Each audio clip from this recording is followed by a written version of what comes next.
živijo v novem vlogu. Mi danes nadaljujemo pot v smeri albanske meje.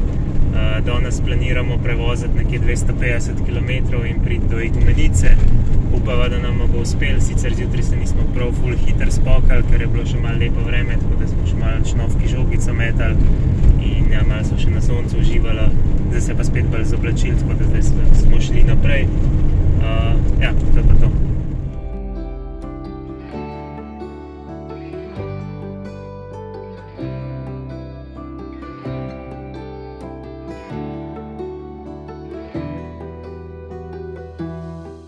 Glede na to, da predvidevamo, da bomo jutri že v Albaniji jedli kosilo, je to v bistvu zadnji dan v Grčiji, tako da sva pač mogla iti še na zadnji gyros in moramo reči, da jih bova zelo, zelo pogrešala.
Mi smo se danes zbudili v Igumenici, zdaj smo šli še v Lidl, še zadnjič po grške dobrote, zdaj pa nadaljujemo pot proti Albaniji, do tja imamo še nekih 15 km.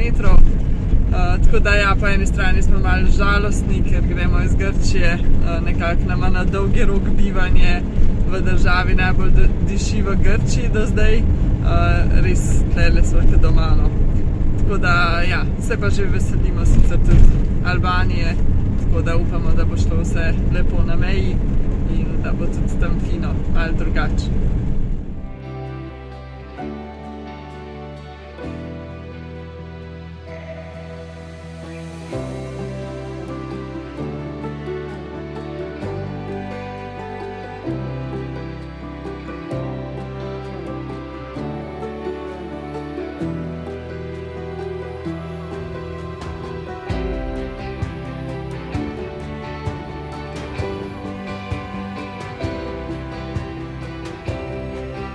Po vseh gruzijskih in turških mejah in turško-grška meja in vse te se nama je tale zdel prehod kar malo smešen. Rabila smo vse skupaj 10 minut, da sva prišla čez za obe strani. V bistvu sva rabila pokazati samo dokumente, osebne najne in pa prometno. Midva sem imela pripravljeno že pooblastilo mednarodno vozniško zeleno karto, kar je bilo do zdaj vedno v teh državah treba pokazati in dokazati, da imava zavarovanje, če sva ga imela, če ga nisva rabila kupiti. Tukaj pa nič ni bilo tega treba, tako da res je šlo zelo hitro čez. Smo pa zdaj v Albaniji in se že veselimo, gremo novim dogodivščinam naproti.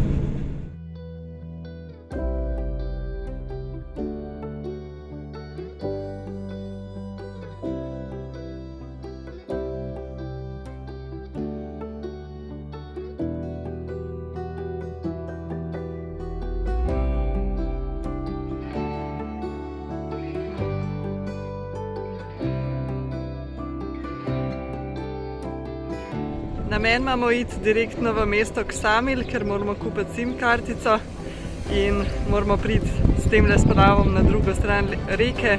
Sicer bi bilo ceneje, če bi šli po cesti, ampak me je malo zanimalo, kako bo tole izgledalo.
smo prespali v mestu Ksamil in moramo reči, da nam je kar všeč.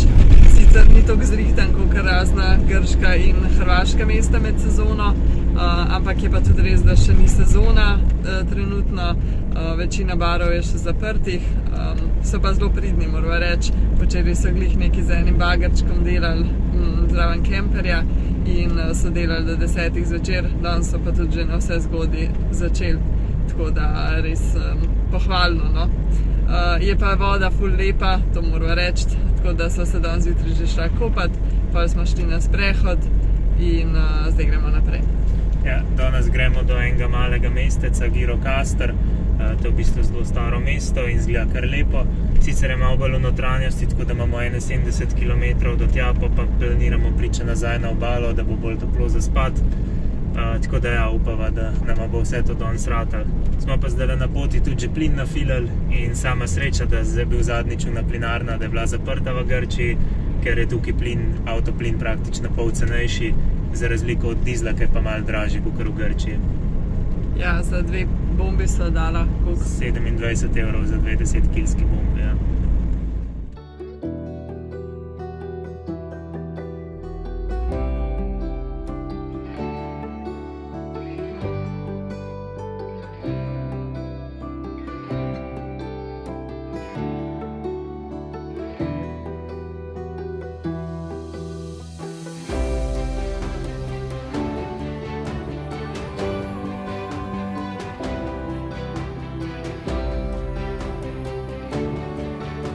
Ko smo se vozili proti mestu Gjirokastër, smo zagledali znak za moder izvir, kar so imela sicer tudi na seznamu za pogledati, ampak sem jaz nekako spregledal to danes.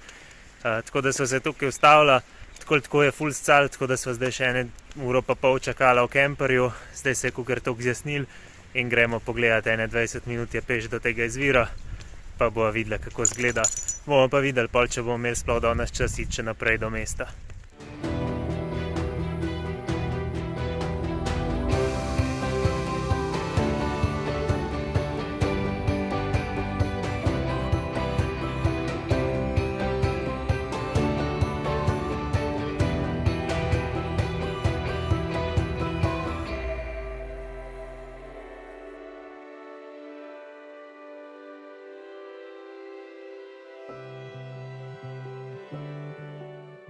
Izvir Modro oko je naravni fenomen, katerega točna globina še ni bila določena. Najgloblje so se namreč potopili 50 metrov, vendar se izvir še nadaljuje. Znan sicer ni le zaradi njegove globine, ampak predvsem po turkizno-modri barvi vode. Prav zaradi privlačne barve se obiskovalci kljub prepovedi pogosto osvežijo v hladni vodi, ki ima le 10 stopinj Celzija.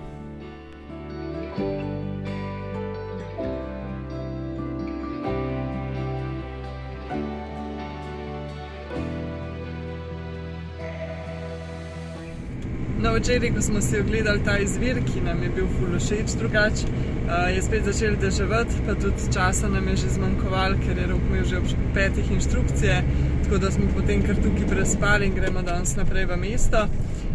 Nam je pa drugače ful všeč ta pokrajina tukaj, ker je vse ful zeleno trenutno, tako da ne veva, nama je ful všeč zato, ker midva dejanske oranž zelene pokrajine in gozda nisva videla že od lanskega poletja od Gruzije, ali ker je dejansko tako lepo.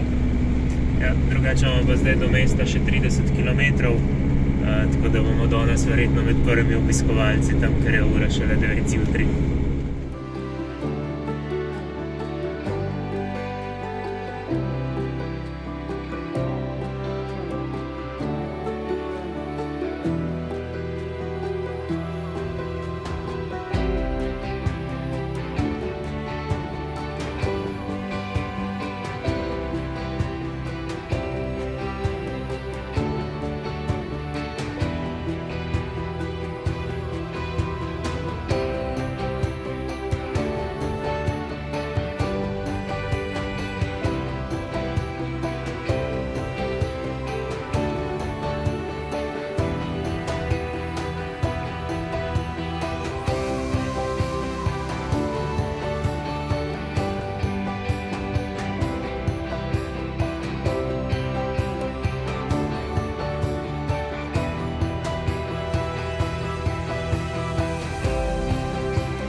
Predor hladne vojne je eden izmed 3 podzemnih bunkerjev v Albaniji, ki so služili kot zasilno zatočišče za elito v zadnjem delu albanskega komunističnega obdobja. Več kot 170 000 bunkerjev, ki jih sicer najdemo po vsej državi, odražajo paranojo albanskega komunističnega diktatorja. Slednji se je bal tuje invazije, zlasti po hladitvi odnosov med Albanijo in Sovjetsko zvezo v 60. letih. Albanija je bila do takrat njena satelitska država. Skrivni bunker, ki je bil v 10 letih zgrajen v začetku 70 let prejšnjega stoletja, je sestavljen iz 400 metrov dolgega tunela in osrednjega dela dolgega 800 metrov. Ima 59 sob, kar pomeni, da bi se v njem za 3 mesece lahko skrilo 200 ljudi. Vanj vodijo 4 vhodi, vsak od njih pa je zaprt 4 vrati, enimi betonskimi in 3 železnimi. V primeru jedrske vojne bi tako elita lahko iz varnega zavetja še vedno vodila državo. Smo si ogledali mesto in moramo reči, da nam je bilo res zelo všeč. Sicer sva približno to, kar sva doživela, tudi pričakovala, tako da nas ni ful presenetil, ampak je bilo pa res lepo, res je malo mesto, ene par ulic v bistvu samo in prodajajo take pisane tepihe, same pisane zadeve, res je lepo. Tako da sva kar zadovoljna, da smo naredili ta ovink v notranjost, kjer se je res plačal. Je pa bil edini minus mesta to, da takoj, ko smo prišli na glavno ulico, se je od nekje zagnala 6 potepuških psov. Sicer so bili vsi prijazni, ampak vseeno šnovka se ustraši, ni prijetno, ko 6 psov proti te plaufa. Ampak na srečo so takoj domačini jih odgnali in so se psi razpršili, tako da pol naprej pa ni več bilo. Tako da zgledamo tam en svoje območje, kjer se zadržujejo, druge po mestu pa smo samo tako kakšnega mogoče srečali. Sva pa med sprehodom slučajno opazila tablo za nek tunel, ki ne bi nastal med hladno vojno. In o tem nisva nič prebrala, niti vedela, da obstaja, tako da se nam je zdel kar zanimiv in sva si ga šla potem ogledat. V bistvu sva tam enega fanta vprašala, kje sploh točno je ta tunel, ker so glih nekaj delali. In je rekel, da naj jo lahko on pelje, da je v bistvu on vodič, ki je tudi potem naj on odpeljal in ves čas nama razlagal stvari, vse pokazal, zelo je bil prijazen in tako lahko sva ga ful stvari vprašala. Cena je bila kar smešna, 2 evra na osebo, pri nas bi bila verjetno kar precej več za tako privat turo. Sva se pa ful veliko naučila, tudi nasplošno o Albaniji, ne samo o tem tunelu, tako da upava, da je kakšno dejstvo tudi vam bilo zanimivo.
Morava reči, da sva kar jezna, zato ker smo hoteli priti na eno lepo plažo in tale cesta, po kateri smo prišli, res ni v najboljšem stanju, tako da smo čez eno luknjo res kar za las prišli.